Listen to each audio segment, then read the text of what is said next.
बिस्मिल्लाहिर्रहमानिर्रहीम। The blank page official में आपको खुशामदीद कहते हैं। अगर आप नए हैं इस चैनल पर तो सब्सक्राइब ज़रूर करिएगा और बेल आइकन को प्रेस करना ना भूलिएगा।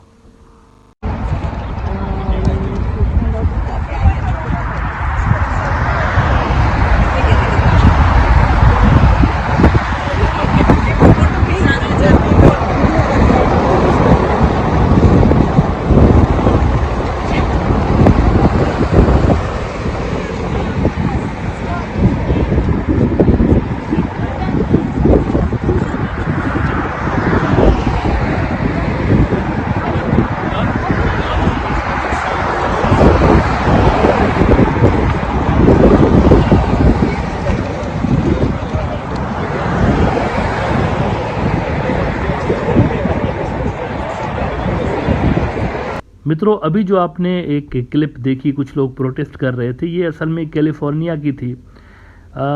कैलिफोर्निया के अंदर असल में ये जो प्रोटेस्ट है ये अपर कास्ट की हिंदू बिरादरी से ताल्लुक़ रखने वाले लोग कर रहे थे। इसकी वजह ये थी कि वहाँ पर अफ़गान ओरिजिन की एक मुसलमान औरत है, उन्होंने इक्वलिटी के लिए यानी कास्ट डिस्क्रिमिनेशन के ख़िलाफ़ एक वो लॉ बनाने जा रही हैं, जिसके ख़िलाफ़ यानी वो पेश करने जा रही हैं, कोशिश कर रही हैं कि ये मंजूर हो जाए, जिसके बाद जो शूद्रे हैं, ये जो दलित हैं और जो ऊपर जात वाले हैं, ये सारे बराबर हो जाएंगे। तो इसके ख़िलाफ़ ये प्रोटेस्ट कर रहे थे कि ये हमारे धर्म के ख़िलाफ़ है, ये क्यों कर रहे हैं इस तरह से। ना आप सोच रहे होंगे कि ये जो वेस्टर्न कंट्रीज़ हैं, यहाँ पर तो काफ़ी डेवलप्ड लोग रहते हैं और इंटेलेक्चुअली तो वो काफ़ी मतलब बेहतर भी होते हैं। ये इस तरह की बातों में नॉर्मली तो बिलीव नहीं करते, कास्ट सिस्टम और ये। लेकिन मैं आपको ये बताऊं कि ये जो सारी खुराफात हैं ये इंडिया से ही ओरिजिनेट होकर वहाँ पहुँच रही हैं।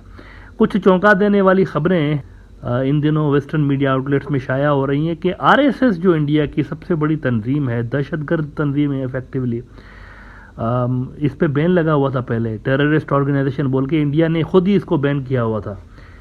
आरएसएस असल में नाम बदल बदल के वेस्टर्न कंट्रीज़ के अंदर जा रही है और अपेरेंटली ये क्या कर रहे हैं कि योगा को यूज़ कर रहे हैं एज अ टूल। योगा जो है, योगा को एज अ टूल यूज़ करते हुए योगा सेंटर्स ये खोल रहे हैं, लेकिन वो योगा सेंटर्स असल में आरएसएस की शाखाएं हैं। आरएसएस चूँकि इतनी बदनाम हो चुकी है कि डायरेक्टली ये वहाँ पर जाकर और शाखाएं नहीं खोल सकते, तो ये एनजीओज खोल के उन्हीं की मदद से वही कुछ कर रहे हैं। वहाँ पर वेस्टर्न कंट्रीज़ के अंदर जो हिंदू बिरादरी रह रही है उनको ये उभार रहे हैं। और हालिया दिनों में आपने जो देखा कि सिख बिरादरी के ख़िलाफ़ जो मुजाहरे वहाँ पर हो रहे होते हैं, या फिर मुसलमान बिरादरी के ख़िलाफ़ भी इवन मुजाहरे हो रहे होते हैं। ये जो बरतानिया के अंदर पिछले दिनों बहुत बड़ा एक वाक़या पेश आया कि लेस्टा में लड़ पड़े मुसलमान और हिंदू वहाँ पे, उसके पीछे भी असल में आरएसएस इंस्पायर्ड जो ग्रुप्स थे उन्हीं का हाथ नज़र आया। तो वहाँ पर इनका तरीक़ा वारदात जो है, वेस्टर्न कंट्रीज़ जो हैं उनकी मीडिया अब रिपोर्ट करने लगी है कि ये एनजीओज़ बना रहे हैं और एनजीओज़ के ज़रिए अपने फाशिस्ट जो आइडियोलॉजी है उसको यहाँ इनके माशरों में प्रोमोट करने का काम कर रहे हैं। द नेशन में एक इंटरेस्टिंग स्टोरी लगी है। वो कह रहे हैं कि the Hindu nationalist campaign to promote yoga, an organisation with ties to India's RSS uses seemingly benign cultural tactics to spread its ideology including the annual yogathon. एक तंजीम है वेस्टर्न कंट्रीज के अंदर, काफ़ी बड़ी तंजीम है, हिंदू स्वयं सेवक संघ।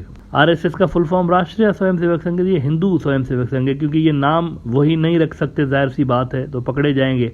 तो नाम बदल के और अपेरेंटली वो कह रहे हैं कि हम तो योगा करवाते हैं लोगों को, लेकिन योगा की आड़ में बेसिकली आरएसएस की जो फाशिस्ट आइडियोलॉजीज और ये सारी चीज़ें, वही सेम प्रोग्राम चल रहा है, आरएसएस ही है असल में। द नेशन वाले मजीद इस हवाले से लिख रहे हैं कि founded in 1925 and inspired by the European fascist movements of 1930s, the RSS is the largest paramilitary group of the Hindu nationalist movement known as Hindutva, the longest running fascist movement in the world.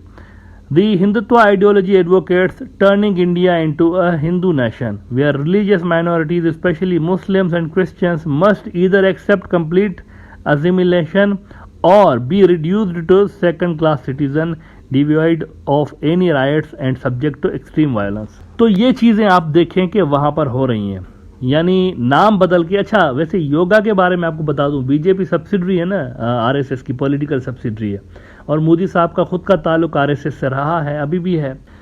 तो मोदी साहब ने अरबों खरबों रुपए योगा को international yoga day मनाने के लिए लॉबिंग फर्म्स उन्होंने हायर की हुई थी इंडिया ने, और अरबों खरबों रुपए उन लॉबिंग फर्म्स को दिए गए थे कि आप योगा डे मनाने के लिए यूएन के अंदर जाके लॉबिंग करें ताकि हमें ये दिन मिल जाए कि योगा जो है वो आलमी सतह पर मनाया जाएगा।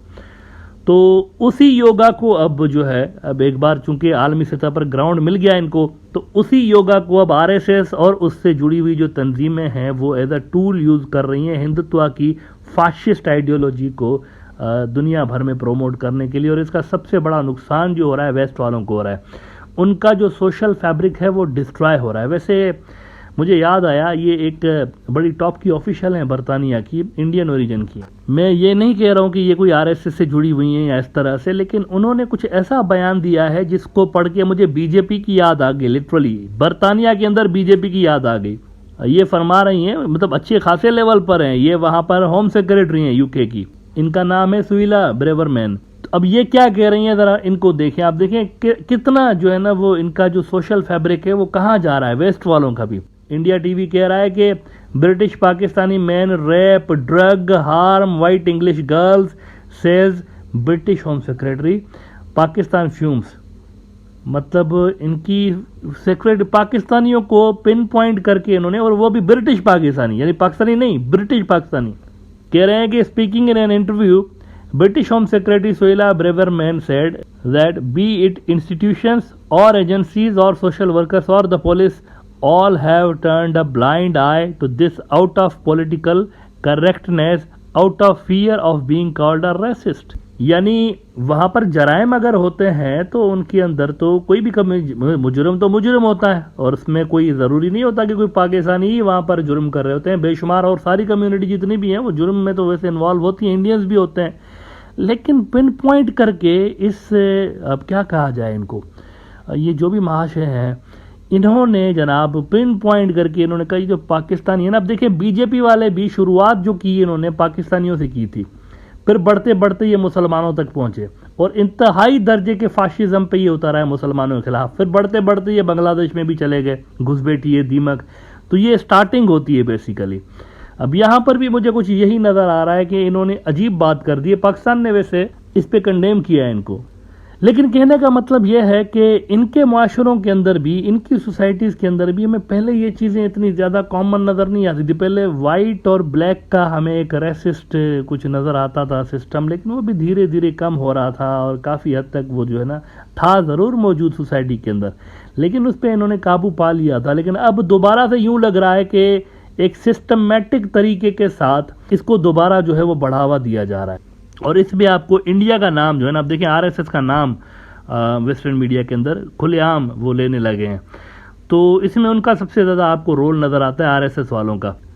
अगर ये चीज़ बढ़ती चली गई और उसको रोका ना गया तो फिर ये काफ़ी डिस्ट्रक्टिव हो सकता है वेस्ट के सोशल फैब्रिक के लिए, क्योंकि ये वो ममालिक हैं जहाँ पर बड़ी तादाद में इमिग्रेंट्स रहते हैं, जो कि हैं तो शहरी वहाँ के, लेकिन इनका बैकग्राउंड जो पीछे से कोई पाकिस्तानी है, कोई बांग्लादेशी है, कोई इंडियन है, अगर ये आपस में ही इस पे लड़ना शुरू हो गए कि इस ओरिजिन के लोग ज़्यादा जुर्म करते हैं, इस ओरिजिन के लोग कम जुर्म करते हैं, तो फिर मेरे ख्याल से एक सीरियस चैलेंज वेस्टर्न सोसाइटी के लिए पोज हो सकता है और ये आगे चलकर काफ़ी ख़तरनाक चीज़ हो सकती है।